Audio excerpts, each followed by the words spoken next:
Merhaba, ben Gülinay Selçuk. Bundan önce paylaştığımız videoda dünyanın farklı iki noktasından özellikle koronaya karşı alınan önlemleri sizlere sunmuştuk. Şimdi ise yine farklı iki ülkeye gidiyoruz. İkinci videomuzda da koronayla mücadelede alınan önlemleri, ülkelerdeki farklı uygulamaları taşıyacağız videomuza. İlk durağımız Singapur. Neden Singapur'a gidiyoruz? Neden Singapur'u tercih ettik? Çünkü aslında Singapur korona ile mücadelede baştan beri farklı uygulamaları devreye sokan ve özellikle ilkleri gördüğümüz, gözlemlediğimiz ülkelerden biriydi. Şimdi Singapur'u tabii ki oradan bir gazeteci kadar mükemmel anlatamayacağımız için Singapur'dan çok sevdiğim bir gazeteci arkadaşımla kısa bir bağlantı kuracağız. Straits Times'dan Link Chang Hong bizimle birlikte olacak.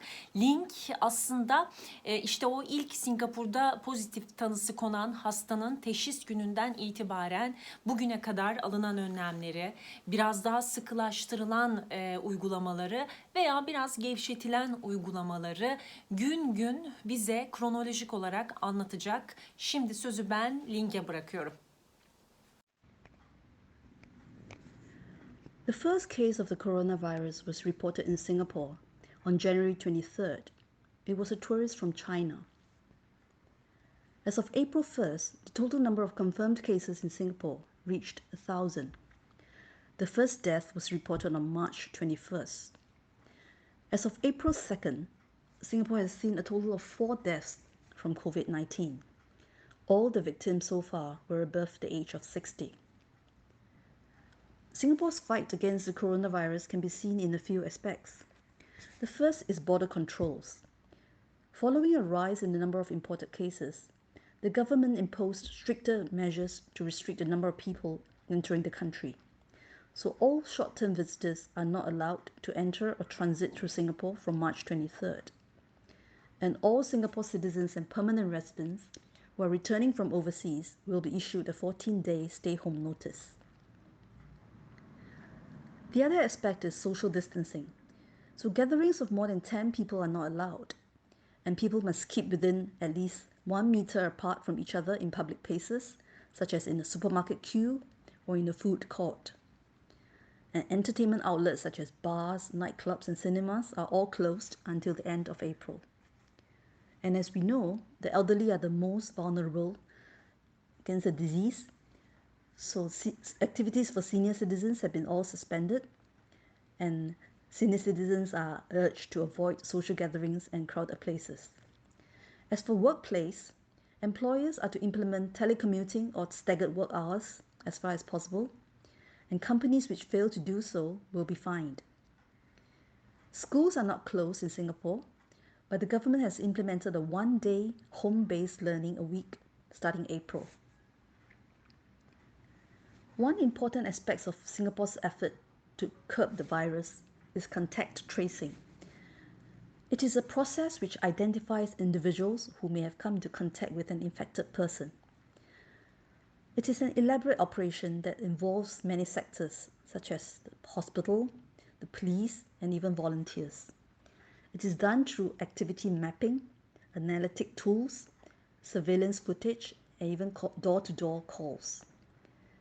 Recently, Singapore has also developed an app called Trace Together. This app is able to identify people who may have been in close proximity with an infected person using Bluetooth technology. The other aspect is the test and the treatment. A team of Singapore scientists have come up with a rapid test that can tell if a person has COVID-19 in as little as 5 minutes. When this test is approved, it will be one of the fastest tests out there for the disease. And as we know, there's no specific treatment for COVID-19 yet. So doctors in Singapore are using repurposed drugs, such as those used for Ebola and malaria. And at the same time, scientists here are also trying to develop a vaccine for the disease. As to whether Singapore's effort to fight the virus has been a success, I wouldn't say it is a success yet because the battle is not over. Every day, we've been seeing new cases being reported. And just for the last 2 weeks, there's been a rise in the number of imported cases when many overseas Singaporeans returned home. And after stricter border controls were imposed, the number of imported cases dropped slightly, but now, for the past few days, we have been seeing an increased number of locally transmitted cases, and most of them are with unknown links. So this is a worrying trend because it could mean that the virus is spreading within the community. So there's still an urgent need for everyone in Singapore to continue to exercise personal hygiene, practice social distancing, stay at home as much as possible in order to control the spread of the virus. Singapur'un en çok takip edilen basın yayın kurumlarından biri Straits Times'dan Ling Chang-hong'u dinledik. Singapur'daki son durumu bize aktardı. Aslında Singapur'un koronavirüsle mücadele kronolojisini bize gün gün aktardı. Şimdi ikinci durağımız tam 1 milyar 300 milyonluk bir ülke. Daha fazla detay vermemize sanırım gerek yok. Hindistan'la bir bağlantı kuracağız. Hindistan Çevre Örgütü'nden gönüllü bir aslında çevreci karşımızda olacak. Arun Kiriş bizimle beraber. Namaste Arun. Namaste. This is Arun Krishnamurthy, founder, Environmentalist Foundation of India, EFI. India, similar to several other countries across the world, has been fighting the coronavirus infection over the last 3 months. The government of India has imposed an unprecedented, never heard before, complete lockdown of the country, which has been in effect over the last 3 weeks and continues until the 3rd of May. India to date has reported 13,000 plus cases with 400 plus deaths and 1,500 plus recovery from the infection. This proves that India has done comparatively better in comparison to several other countries across the world. There are two approaches in the battle against coronavirus in India. One, the medical approach. Second, the economical approach. The medical approach's focus has been on establishing or refurbishing medical infrastructure necessary to support patients in present and in future.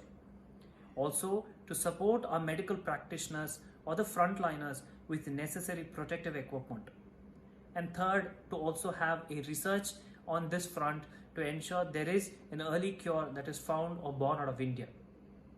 The economical side of the approach has been to stabilize the economy and to support those who are in need of government subsidy or inflow due to this complete lockdown. There is tremendous pressure on the government to support those below the poverty line who are completely now dependent on government resources for ration supplies or even monetary benefits. Small businesses, middle income businesses have also been looking up to the government. There's been a mixed bag of responses with certain stimulus packages announced, but the larger economy is looking for a greater thrust. Even on the medical front, India has been expected to test more, but the government argument has been that enough tests are being done to ensure that the infection spread is controlled. India's approach can be described in 2 words: caution and conviction. That is what's been happening here. A state like Kerala, where the number of cases have fallen, or a city like Mumbai, where the number of cases are constantly on the rise. This has been the scenario here in India. India has almost reached close to the point where we are flattening the curve, but we are not being complacent. We are still being extremely cautious in this approach to win this battle towards the end. Although with an initial reactive approach, we are now looking forward towards a stabilized proactive approach to ensure we are free of this infection even in the future. We are unsure of what lies ahead, but definitely getting prepared to face any challenges that's thrown at us. It is a collaborative combat here in India. From the government to philanthropists to everyday common citizen who's turning into a social volunteer, it is a combined effort to fight this infection. Arun, aktardıkların için çok teşekkür ederiz. Arun gibi aslında Hindistan'da milyonlarca çevre gönüllüsü var. Biliyorsunuz bu korona krizinden önce Hindistan'la ilgili haber bültenlerinde en çok izlediğimiz temel mesele hava kirliliğiydi. Korona ile beraber özellikle endüstriyel anlamda öyle bir yasağa giriş başladı ki o yasakla beraber Hindistanlılar da rahat bir nefes alma özgürlüğüne kavuştular. Çünkü kirlilik oranı azalmaya başladı. Ancak sadece çevre problemleri dendiğinde Hindistan'daki sorun hava kirliliğiyle bitmiyor. Çünkü hava kirliliğini takiben ülkenin %70'ten fazlası aslında temiz suya bile ulaşamıyor. İşte Arun bu temel konularda gönüllülük ilkesine dayalı olarak çalışıyor. Şimdi ise tabii ki ülkedeki tıbbi kriz, bununla beraber sağlık sisteminin korona gibi bir problemi kaldırıp kaldıramayacağı gibi soru işaretleri de hala gündemde. Ama Arun da biz de umutluyuz. Çünkü pek çok ülke kendi ülkelerimizde dahil olmak üzere korona ile mücadelede platoyu görmüş durumda. Şimdi bundan sonraki süreç nasıl yaşanacak, neler göreceğiz, neler değiştireceğiz hayatlarımızda? Yolun yarısına geldik mi yoksa hala yarısına gelmeye mi çabalıyoruz? Ve bundan sonraki süreç nelere gebe? İşte bunların yanıtını henüz bilmiyoruz ama bundan sonraki videolarımızda bu soruların yanıtlarını hep beraber aramaya devam edeceğiz. Çok teşekkür ederiz bizi izlediğiniz için. Kanalımızı takip etmeyi unutmayın efendim.